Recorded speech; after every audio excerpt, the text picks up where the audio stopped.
The scream pierced the night, echoing through the narrow streets of Valparaíso, Chile. Detective Camila Rojas froze, her hand instinctively reaching for her weapon as she scanned the labyrinth of colorful houses clinging to the hillside.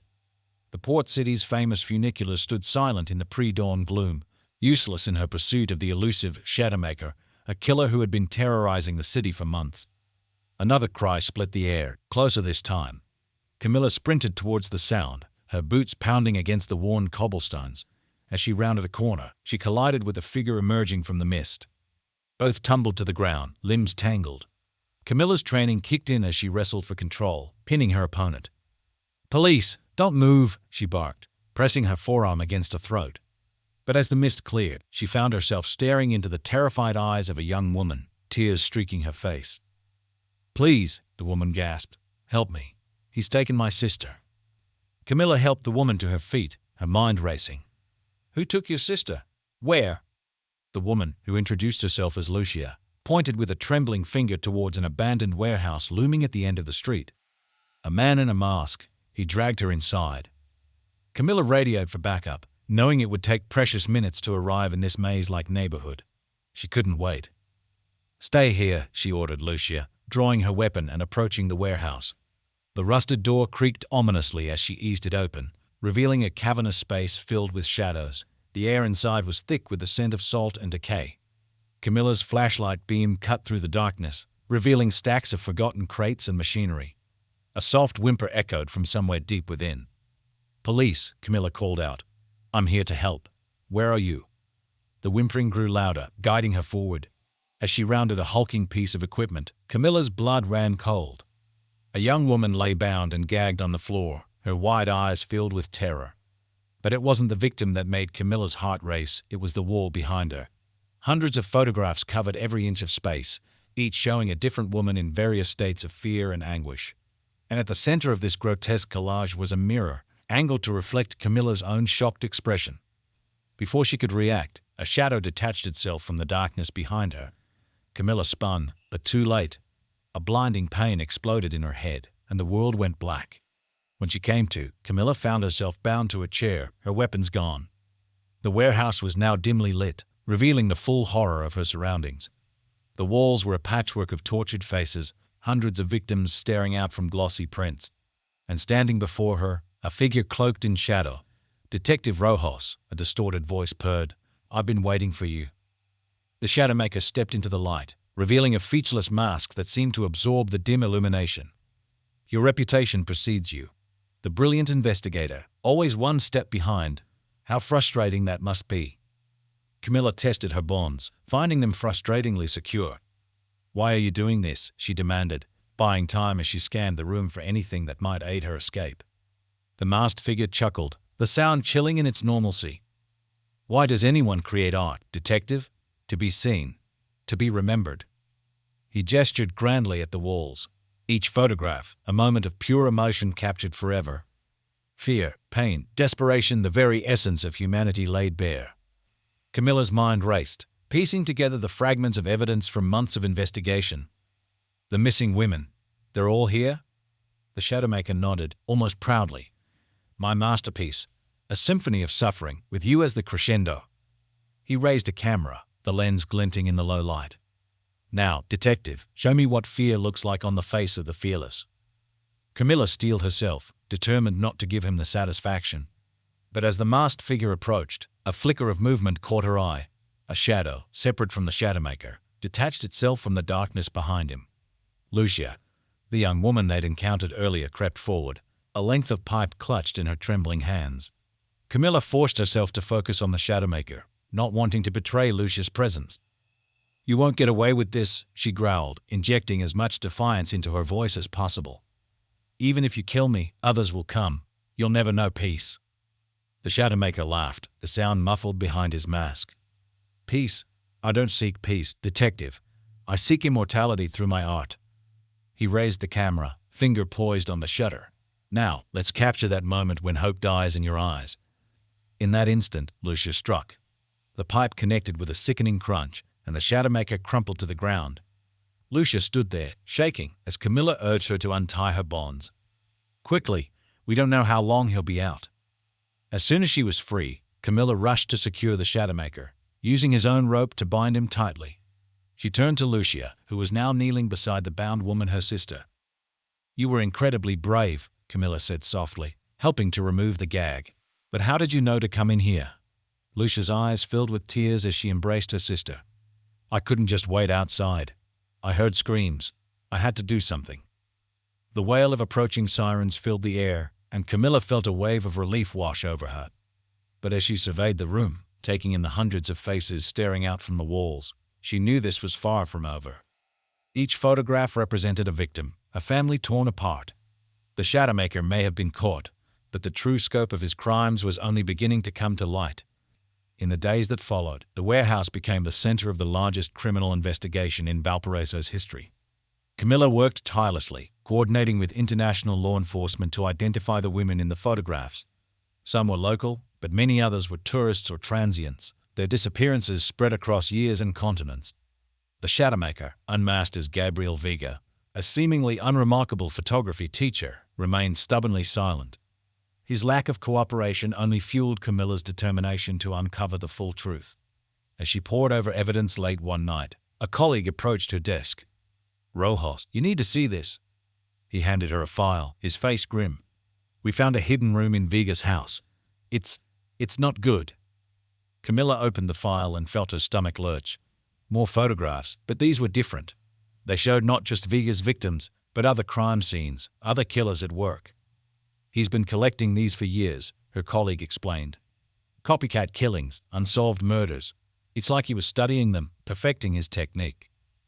Camila's mind reeled at the implications. Vega wasn't just a serial killer. He was a student of murder, learning from the worst humanity had to offer. The case took an even darker turn when Camila received a cryptic message from an anonymous source. The apprentice becomes the master. The cycle continues. Attached was a photograph of a crime scene that looked eerily similar to Vega's work, but with subtle differences.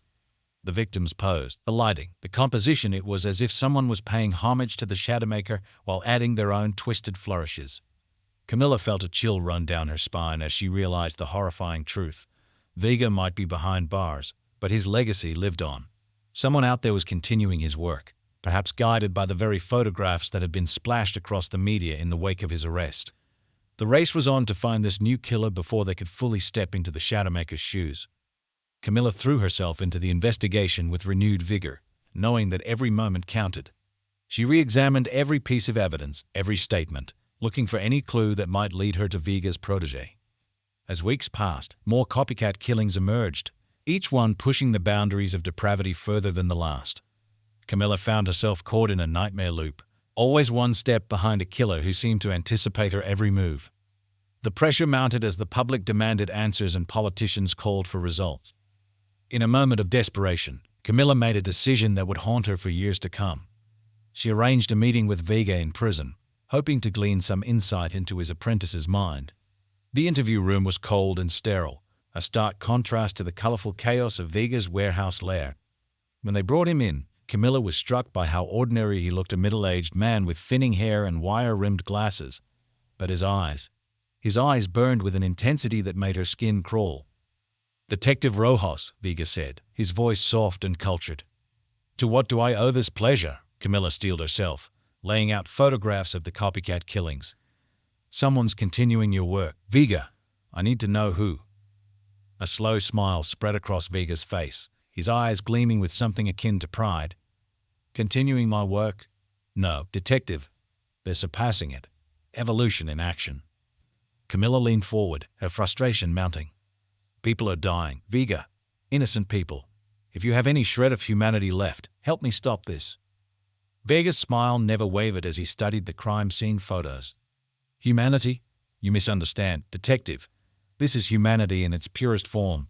The artist and the canvas, the predator and the prey. Tale as old as time." He looked up, meeting Camila's gaze with unsettling intensity. "You want to stop it? You can't. It's inside all of us, waiting to be unleashed. My protege simply had the courage to embrace it." Camila felt a chill run down her spine, realizing she would get no help from this monster. But as she stood to leave, Vega spoke again. "One last thing, detective. Have you checked your own photographs lately? Art has a way of changing our perspective. With that cryptic warning, Vega was led away, leaving Camila more unsettled than ever.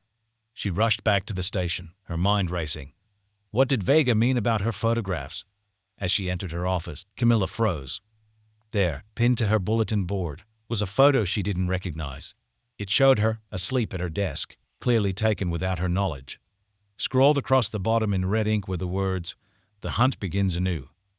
The discovery of the photograph in her office sent shockwaves through the investigation. Camila's colleagues insisted she be placed under protective custody, but she refused to be sidelined. Instead, she threw herself into the case with renewed determination, knowing that her own safety was now inextricably linked to catching this new killer. As she re-examined every piece of evidence, a pattern began to emerge. The copycat wasn't just imitating Vega's work, they were elevating it, incorporating elements from other infamous killers throughout history. It was as if they were creating a grotesque greatest hits album of murder. Camila's breakthrough came from an unlikely source, a graduate student in art history who had been helping to catalog the photographs found in Vega's lair. "Detective," the student said, excitement evident in her voice, "I think I've found something." She pulled up a series of images on her computer, showing them side by side with the copycat crime scenes. These new murders, they're not just copies. They're recreations of famous works of art, but with a twisted, violent interpretation. The revelation opened up a new avenue of investigation. Camila and her team began cross-referencing the crime scenes with classic artworks, trying to predict where the killer might strike next. It was a race against time, with each day bringing the threat of another victim. The pressure took its toll on Camila. She barely slept, surviving on caffeine and sheer determination. Her personal life fell by the wayside as she poured every ounce of energy into the case. And always, in the back of her mind, was the knowledge that she too was being hunted. Late one night, as Camila was leaving the station, she felt the prickle of eyes on her back. She spun around, hand on her weapon, but the street was empty. Or was it? A shadow seemed to move in her peripheral vision, there and gone in an instant. Camila's heart raced as she hurried to her car, constantly checking over her shoulder.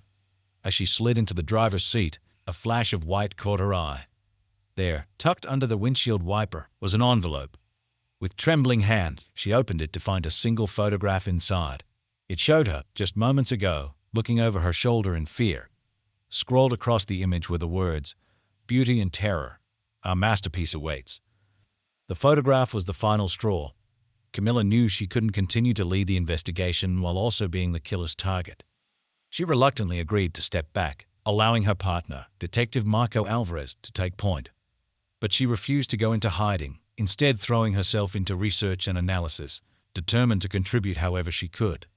As she pored over case files and art books, Camila began to see connections she'd missed before. The killer wasn't just recreating famous artworks. They were telling a story, each murder a chapter in some grand, twisted narrative.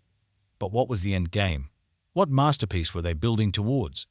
The answer came in the most horrifying way possible. 3 weeks after Camila stepped down, Marco burst into her office, his face ashen.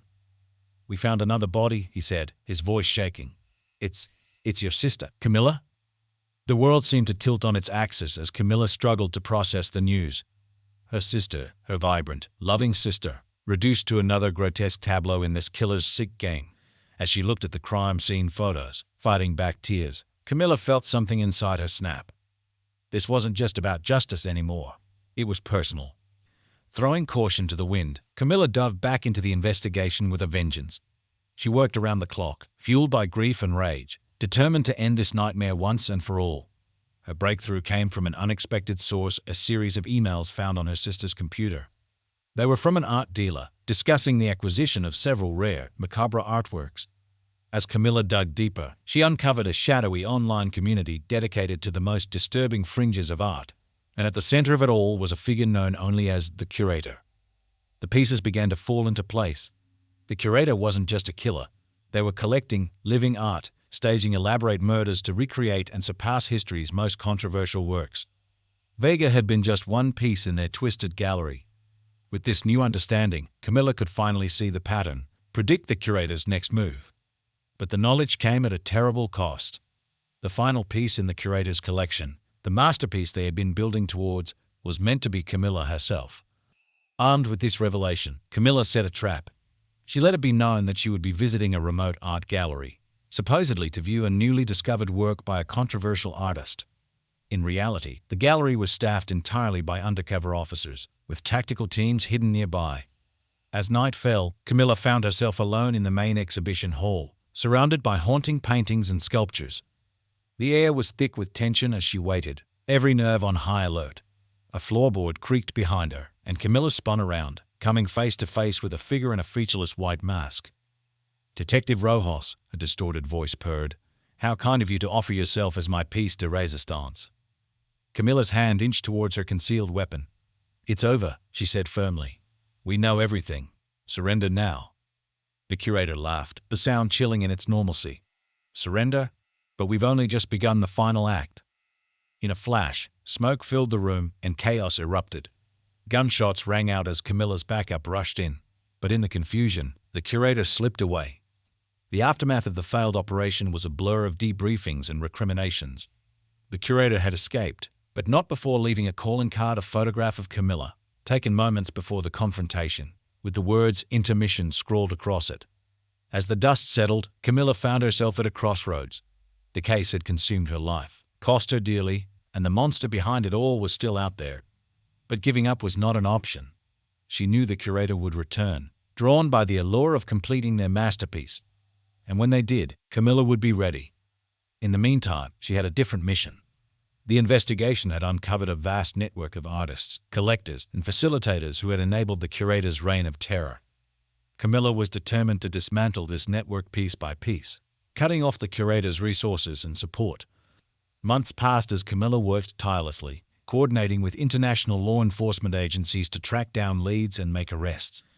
Each small victory felt like a step closer to her ultimate goal, but the curator remained frustratingly elusive.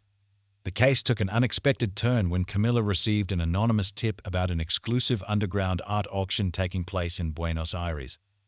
The tipster claimed that several pieces from the curator's collection would be up for sale. It was too good an opportunity to pass up, but also too dangerous to trust completely. Camila assembled a small team of her most trusted colleagues, and they traveled to Argentina under the guise of wealthy art collectors. The auction was held in a converted warehouse on the outskirts of the city, its walls lined with some of the most disturbing and controversial artworks Camila had ever seen. As she mingled with the other attendees, her skin crawled at the casual way they discussed pieces that she knew were tied to real murders. Her earpiece crackled to life as one of her team members whispered, "Heads up, Camila, lot number 23 is coming up. It matches the description of one of the curator's works." Camila's heart raced as the auctioneer unveiled a large canvas covered by a black cloth. As it was pulled away, she had to stifle a gasp. The painting was a grotesque recreation of her sister's murder scene, but with subtle differences that only she would recognize. It was a message, meant for her eyes alone. The bidding began, and Camila forced herself to participate, raising her paddle with a trembling hand. As the price climbed higher, she scanned the room, looking for any reaction that might betray the curator's presence. Just as the auctioneer was about to bring down the gavel, a new bidder entered the fray. A figure at the back of the room, face obscured by a wide-brimmed hat, raised their paddle. The price doubled, then tripled. Camila's resources were stretched to the limit, but she couldn't let this piece slip away. In a moment of desperate inspiration, she called out, "I have information about Detective Rojas. I'll trade it for the painting." The room fell silent, all eyes turning to her. The figure in the hat paused, then nodded slowly. The auctioneer, flustered by this break in protocol, hesitated before declaring, "Sold, to the lady in red." As Camila approached to claim her grisly prize, she felt a presence behind her. "An interesting proposition," a soft voice murmured in her ear. "Shall we discuss it somewhere more private?" She turned to find herself face to face with the mysterious bidder, their features still hidden in shadow.